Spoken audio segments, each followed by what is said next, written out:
Good evening বন্ধুরা, তোমরা সবাই কেমন আছো? আশা করছি সবাই ভালো আছো, আমরাও ভালো আছি। বড়দের প্রণাম জানিয়ে আর ছোটদের অনেক ভালোবাসা জানিয়ে আজকে আমি আমার ব্লগটা শুরু করছি। তো আজকে শ্রাবণ মাসের তৃতীয় সোমবার, তো মন্দিরে চলে গেছে, একটু লেট হয়েছে যেতে, প্রায় 1টা বেজে গেছিলো। তো মন্দিরটা ফাঁকা ছিল আজকে, তার জন্য আমি একটু ভিডিও করতে পেরেছি।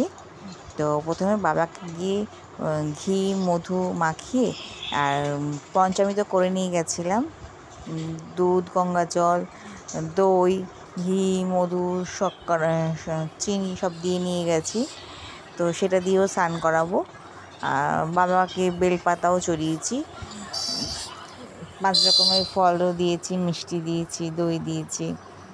আমি আমার সাধ্য মতোই নিয়ে গেছিলাম, নিয়ে বাবাকে খুব ভালো করে পুজো করেছি। শ্রাবণ মাসের সোমবার, আমি চাই বাবা সবার মনস্কামনা পূর্ণ করুক, সবার যেন এই বছরটা ভীষণ ভালো কাটে।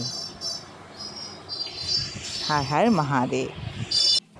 এই শ্রাবণ মাসে তোমরা কারা কারা বাবার ব্রত করেছো অবশ্যই আমাকে কমেন্ট করো, আর এই ভিডিওটা কে কোথা থেকে দেখছো সেটাও কমেন্ট করো।